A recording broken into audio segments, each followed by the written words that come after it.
dikir fondasinya, terus nanti dikir-dikir yang lain, dan nanti latihan meningkatkan konsentrasi dalam antara syariatnya dikir sama harakatnya dikir itu dikerjakan berbarengan, itu harus dilatih. Ini sebenarnya juga ngomongnya awal saya sendiri, pribadi saya sendiri, kayak dikir itu sangat susah. Di antara syariatnya dikir sama harakatnya dikir itu menerapkan keduanya itu sangat susah, maka harus dilatih. Kalau kok latihan main bola kok sehari 2 kali, ini harus dilatih, ini harus ribuan kali. Jadi sampai dikir itu ya sebagaimana kita bernafas, jadi nafas kita juga dikir, ya, dikir kita juga nafas. Jadi nafasnya ibadah itu dikir, kalau dikirnya jasa itu kan nafas. Jadi harus sampai ke seperti itu, karena belum tentu nanti suatu saat kalau nanti dicek sama yai, belum tentu nanti juga akan keluar malaikat ya kalau belum benar dikirnya. Itu mau sudah lama yang baru atau yang sudah jadi kepala majelis, belum tentu kalau dicek dikirnya juga keluar malaikatnya benar, karena dikir itu sangat susah. Makanya kalau kok nanti dikir itu kok konsentrasi susah, emang susah. Makanya banyak yang tanya kayak gitu, emang ini dikir itu gampang? Ya emang susah, dikir itu sangat susah. Jadi antara syariat dikir kita sama hakikatnya dikir itu sangat susah untuk penerapannya. Jadi dilatih bertahun-tahun itu emang susah. Makanya dikir itu berat. Itu sudah nasnya seperti itu, sebagaimana sholat itu. Suatu kan berat. Ada suatu yang diberikan untuk mengingat Allah. Yang dikir itu juga berat. Ya emang ya itu antara saat dikir dan hakikatnya dikir itu harus sinkron.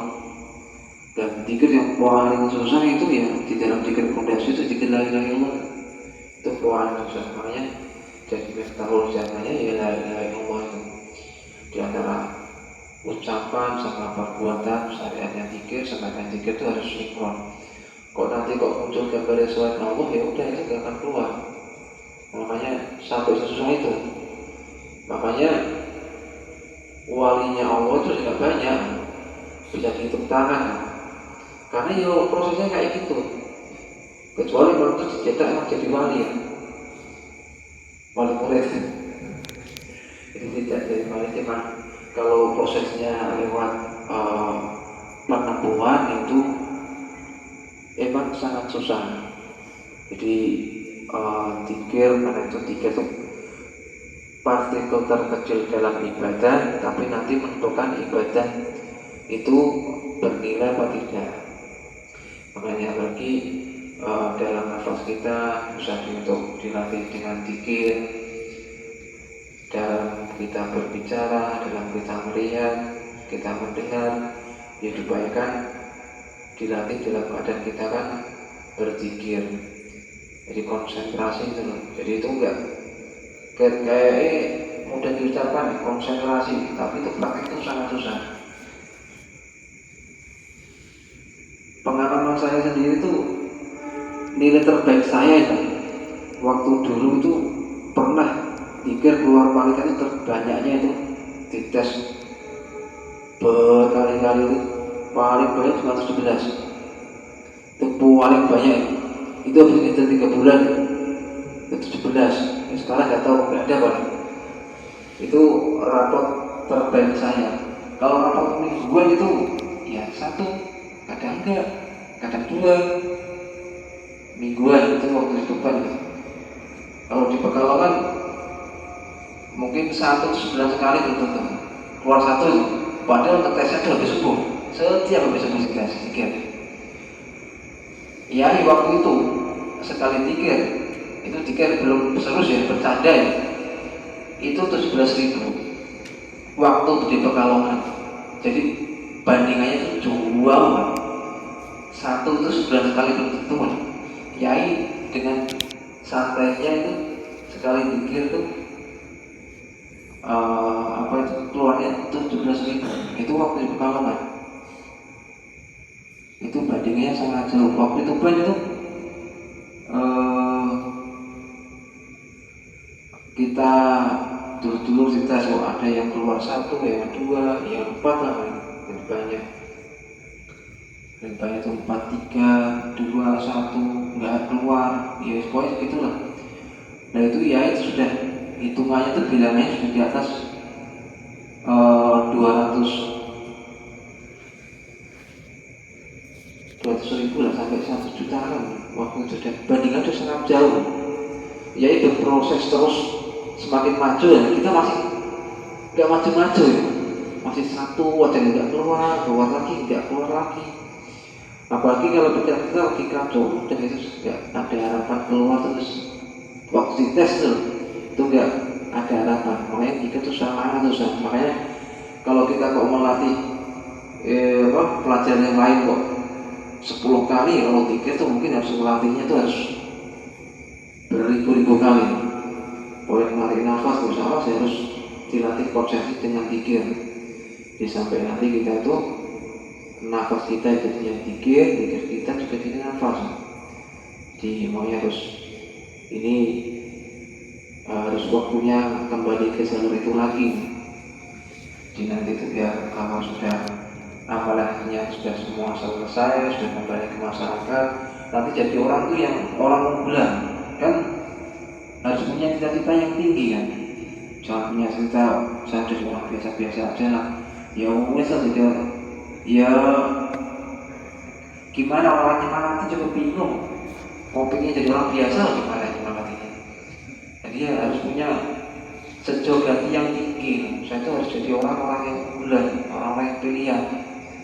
Yai juga orang pilihan, saya ngaji ke Yai harus jadi orang pilihan juga. Jadi harus jadi orang-orang yang biar itu terpicu, biar kita nanti biar semangat dalam ubudiahnya kan, dalam ibadahnya. Jadi nanti mau memperbaiki kualitas zikirnya, semakin hari semakin bertambahnya waktu kan, semakin bertambah lagi kualitas keimanannya kita, kualitas akhlaknya kita, kualitas keilmuannya. Jadi nanti semuanya akan mengikuti semuanya. Jadi nanti itu apa yang sampai di zikirnya itu nanti akan membuahkan buahnya zikir. Dan buahnya zikir kan buahnya di Torikot sebenarnya itu semua itu lengkap. Ilmu dunia juga ada, akhirat apalagi mau tujuan akhirat di dunia juga ada. Jadi harus jadi orang yang di dunia juga hasanah, di akhirat juga hasanah, baginya juga ada bandar. Makanya seperti doa sapu jaga kan, di ya seperti itu. Jadi nanti bisa sampai nanti kita tuh punya kedudukan di situ, baru nanti mengajak ke orang lain, mengarahkan ke orang lain, ya nanti jadinya ya mudah. Makanya ini lagi proses pembentukan diri, makanya ini dihidupkan malamnya, dimulai kembali dihidupkan malamnya lagi, terus dilatih zikirnya, kualitas zikirnya antara ucapan sama perbuatan, ya diupayakan disertai itu dalam keadaan kita kan ingat sama Allah. Biar apa yang kita ucapkan, apa yang kita lakukan dalam keadaan ingat sama Allah, biar itu jadi ini kan zikrullah. Juga orang zikir itu kalau kok sudah zikir dan marjin, itu himmahnya itu nanti akan wujud, doanya juga akan mustajab. Karena kan zikir itu kan untuk bersihkan hatinya dari sifat iri, dengki, hasud, riya, sombong, riya dan yang lain-lain itu. Sifat itu semuanya kan dengan zikir itu kan, dengan zikir la ilaha itu kan untuk bersihkan itu kan. Makanya ada gerakannya, zikir la ilaha illallah ada gerakannya, zikir Allah juga ada gerakannya, zikir tawaf juga ada gerakannya, zikir wudu juga ada gerakannya. Itu semua kan untuk bersihkan rohani kita dari sifat-sifat yang tercela, biar nanti tubuhnya sifat yang terpuji. Karena sifat terpuji itu nanti yang jadi cikal bakalnya malaikat yang sifat terpuji itu. Kalau kok zikir kita sudah konsentrasi antara saat zikir sama akhirnya zikir sudah sinkron, dan nanti dari sifat terpuji kita itu nanti akan keluar cahayanya, cahaya kejujurannya, cahaya amanahnya, cahaya qanaahnya, cahaya sabarnya. Itu nanti dari sifat-sifat, kok semakin banyak sifat terpujinya, ya nanti dari sifat itu bisa muncul satu. Makanya iya kok sekali zikir keluar banyak, ya karena dari sifat-sifat terpujinya itu semuanya mengalir kerat malaikatnya semua. Misal satu sifat sabar, nah itu sudah keluar 1 juta. Nah kalau sifat terpujinya kok sampai buahnya, belum nanti keikhlasannya, sampai yang nilai yang tak terhingga. Semakin jauh nilai kesabarannya, ya semakin lipatannya semakin banyak lagi keluarnya. Nah itu keluar satu aja susah kan. Itu dulu dites ya, ini kan nggak ada tetesan kan, udah lama kan, udah 5 tahunan kan, belum ada pengecekan zikir kita sudah sampai ke level mana kan. Masih 1, ya Allah dulu dicek itu ban terakhir itu aja 1 aja itu menti-menti kan. Nah ini sudah 5 tahun berlalu dites malah nggak keluar. Nah kan malah jadinya kemunduran. Makanya ini harus dimulai lagi, dibangkit lagi juga yang tinggi. Kita tuh punya ke cita-cita yang tinggi. Biar untuk memicu semangat kita biar semakin membara. Pengen punya kedudukan yang tinggi. Itu tuh micu. Ya cocok beneran. Tapi itu kan biar jadi kita itu melangkah ke sana itu untuk zikirnya itu biar ibadahnya semakin semangat. Makanya saya sampai ngiming-ngimingin, ya doa, zikir dulu, doa, minta apa, terserah. Mau minta HP, mau minta mobil, mau minta rumah, itu kan doa terserah. Masalah doa itu, maksudnya itu biar zikirnya nanti dikejar lewat zikir itu, biar zikirnya nanti biar istiqomah. Sampai yang kita inginkan wujudnya gaib, sampai nanti wujudnya nyata. Jadi nanti sampai di titik seperti itu kan. Dan nanti setelah itu ganti lagi yang lain. Ini juga lagi mode bertapa saya juga lagi ada target tersendiri. Kalau saya sudah masang target, yang lain nanti enggak masang target, nanti ketinggalan. Jadi nanti kalau saya tercapai, nanti yang lain, wah saya juga tercapai, kan semangat kan? Jadi penyemangat yang lain juga semangat kita sendiri kan. Target yang lain lagi, wah saya apa lagi ya? Masa yang lain targetnya tinggi-tinggi, saya kok terendah gitu. Ya harus tinggi lagi. Dia harus sampai nanti itu kita nggak bekerja itu, nggak mencari uang, tuh uang yang mencari kita.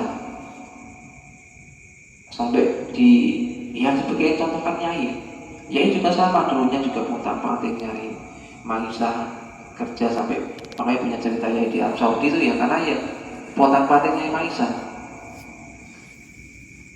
itu masih jadi murid belum resmi, karena mau diangkat murid nggak mau.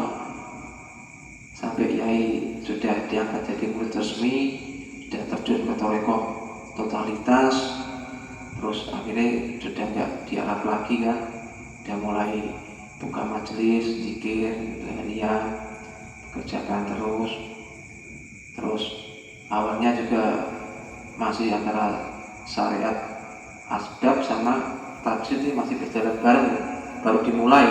Kalau asbab kan sudah jalan, karena Yai juga waktu Pekalongan juga masih punya toko kan, jadi pemasukan dari toko tuh ya masih ada. Jadi kalau dikir nungguin toko ya saya nyekel asbab, jadi kayak pegangannya ya tasbih, karena gantian. Kalau tinggal pulaan kan juga toko ya tasbih muter. Ada yang pulaan datang ya di kamar, itu dibuktikan. Ya memang seringnya kan seperti itu, memberi contoh praktek. Nah kita ini harus mengikuti contoh kayak gitu biar nanti kita ngalami sendiri. Dia harus pasang target. Kita kalau malam pakai mode bertapa, ya wis dikirnya dipegang lagi. Yang bilik juga sama, mentang-mentang udah dikir dalam bilik, di luar bilik juga diterapkan dikirnya. Waktu di luar bilik ya dipakai untuk dikir. Jadi harus punya di luar, di dalam bilik kita juga dikir, di luar bilik kita juga harus dikir. Jadi pegang. Soal dikirnya dikir puasa tidak masalah, pegang aja. Kok bisanya habis subuh ya habis subuh, pegang untuk harian. Boleh hajatinya apa? Lek, kalau hajatinya apa lek? Oh saya hajatinya ini. Ya tidak masalah. Nanti 41 kali nanti baru masukkan dikirnya. Itu kan sambil ngetes konsentrasinya, dikir sampai nanti ketajaman doanya itu nanti bisa wujud tuh nanti sampai prosesnya berapa lama. Itu kan nanti kan untuk ukur keimanan kita. Kalau nanti kok wujud beneran nyata, nah iman kita semakin bertambah, tawakal kita ke Allah semakin bertambah juga. Jadi itu harus dites. Ini harus kita bareng-bareng. Maksud saya nih, kita juga punya target dalam waktu dekat kan harus, sebenarnya sudah meleset ini, baru 2025, ternyata belum wujud di 2025. Wah meleset ya saya. Terus kemarin baru dapat motivasi dari Yai, wah ini harus tasbih ngebul lagi di modelnya, model tasbih ngebul. Ini harus ya gimana, kita kesadarnya ya sama itu aja, tasbih diajak muter aja. Lah mau ikhtiar apa lagi? Mau daftar menyangkut pesawat? Enggak laku kan? Mau kurus kan? Kurus makanya banyak lagi kan? Nanti kan bagi yang mau mengerjakan juga mikir.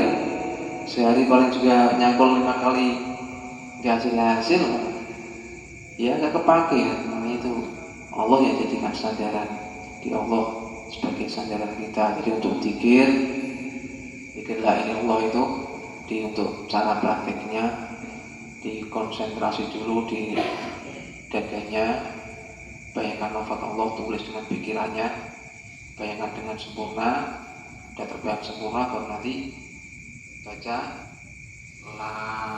nanti kemarin tidak dikitnya kan sampai besar, nanti konsentrasi nanti di perutnya, dan terbayang sempurna lafaz Allahnya, nanti baru nanti konsentrasi di sini, sudah sempurna lafaz Allahnya, baru nanti illallah, nanti ayat kami kanan ini, nanti pada baru ada 1, 2, 3, 4 kali di sini. Nanti diulangi lagi, nah itu kan diulang-ulang. Kalau dikir sebenarnya kan nggak panjang, mau dikir cuma la ilaha illallah, cuma jadi panjang kan diulang-ulang itu loh. Jadi panjang kayak dikir puasa juga bismillah, kan cuma pendek, cuma lama ya kan diulang-ulang, bisa 1000 kali, 10.000 kali ya. Itu kan jadi panjang. Kayak dikir sholawat ya. Berapa detik kan? Gak ada sedetik juga. Sholawat Muhammad kan ada sedetik, setengah detik. Nah cuma jadi panjang karena diulang-ulang sampai 24.000. Makanya itu harus dipraktekkan. Nah itu yang la ilaha illallah. Itu kan dikir yang paling susah itu. Kalau dikir yang sir itu lebih mudah dikir sir. Dikir Allah itu loh, yang lidahnya dilipat ke langit-langit. Nah itu lebih mudah kalau dikir konsentrasi. Dan kalau dikir la ilaha itu sangat susah. Makanya acuannya kalau dikir la ilaha udah benar, ya kemungkinan dikir yang lain lebih baik daripada dikir la ilaha illallah. Karena itu dikir la ilaha illallah miftahul jannahnya ya la ilaha illallah, juga afdal dikrinya juga la ilaha illallah. Karena itu sangat susah. Itu butuh perjuangan, proses yang panjang. Ini juga belum tentu ya tadi yang sudah bertahun-tahun, yang sudah sekarang dituakan di daerahnya masing-masing, belum tentu dikir sudah benar. Belum tentu dari dikirnya keluar cahayanya. Karena susahnya dikir seperti itu. Bandingannya dikir, pengalaman saya sendiri saya itu keluar satu, iya sudah jutaan, 1 banding 1 juta. Itu dulu dari pegawai bandingan dari jauh, baru masih belum jauh kan, 11.000, tapi sudah jauh kan. Itu sebulan sekali belum tentu keluar, tapi sebenarnya sudah pernah keluar sekali, walaupun sebulan sekali misalnya. Tapi ya sudah di rata-rata 17.000. Lah ya itu ban akhir udah sudah nggak perlu disampaikan karena sudah menjadi sirullah, rahasianya Allah. Jadi udah nggak bisa disampaikan. Kalau untuk awal masih bisa disampaikan. Jadi 200.000, 100 juta itu belum sungguh-sungguh. Yai bertanya, iya Yai belum sungguh-sungguh aja keluarnya segitu. Saya udah poteng-poteng ini, udah bisa wis pakai sepeda istilahnya, pakai remason, harus pakai macam-macam. Itu aja nggak keluar. Apalagi yang kita nggak sungguh-sungguh, itu harus ditempuh. Tapi ya tetap yang memberi kita tuh bisa konsentrasi ya tetap Allah. Tapi kita kan tetap ikhtiar sebagaimana kita kemampuan ikhtiar yang diberikan Allah ke kita. Di ikhtiarnya ya tetap konsentrasi diterapkan dengan maksimal. Masa nanti hasil akhirnya itu tetap Allah. Jadi nanti yang memberi kita itu konsentrasi juga Allah. Makanya jangan patah semangat. Yang penting dilatih terus saja. Pokoknya kalau kita kok jatuh ribuan kali ya 10.000 kali ya siapa aja. Harus lebih giat lagi untuk melatihnya. Buat nafas kita, makanya nanti ya di modenya dikembalikan lagi ke mode seperti itu, mode bertambah ya pokoknya. Sambil zikir, sambil aktivitas, sambil naik motor, sambil naik mobil, sambil apa aja pokoknya dibayangkan sambil konsentrasi. Kalau kok nanti kok sudah seperti itu pola kehidupannya, ya nanti kan akhlak kita otomatis jadinya kan bagus. Itu otomatis kita mau ngomong jelek, nah kita lagi zikir kan malu sama Allah kan. Iya ini saya lagi zikir kan ingat Allah, berarti Allah kan ingat lihat saya. Masa ngomongin orang kan gak boleh sama Allah kan, takut dicela kan. Jadi kan kita akhirnya tanha, tercegah dari situ. Kita mau melangkah ke sesuatu yang gak baik, akhirnya kita nanti digandoli. Oh iya ini gak baik. Ya itu nanti otomatis akan budi pekerti kita, doa batin kita jadinya ya bagus semuanya. Itu mulai diterapkan lagi bareng-bareng. Oh ini juga sebenarnya juga nasihatin diri saya sendiri nih. Kita ajak yang lain juga sama lah, biar kita nanti bareng-bareng untuk menjadi lebih baik. Oh karena kita mungkin ketemunya di sini kan. Suatu saat nanti kita dipisahkan oleh waktu kan. Kalau dia balik ke kampungnya masing-masing ya belum tentu kita ketemu lagi. Udah ketemu nanti ada acara, belum tentu paling bisa ngobrol panjang, ada acara korban bisa. Ya semuanya tugas masing-masing. Ada yang ngitungin, ada yang macam-macam di sana, ada yang bungkusin, ada yang ngimbangin, ada yang nyuci jeruan, ada yang ini. Ya kita nggak ketemu, tugasnya masing-masing.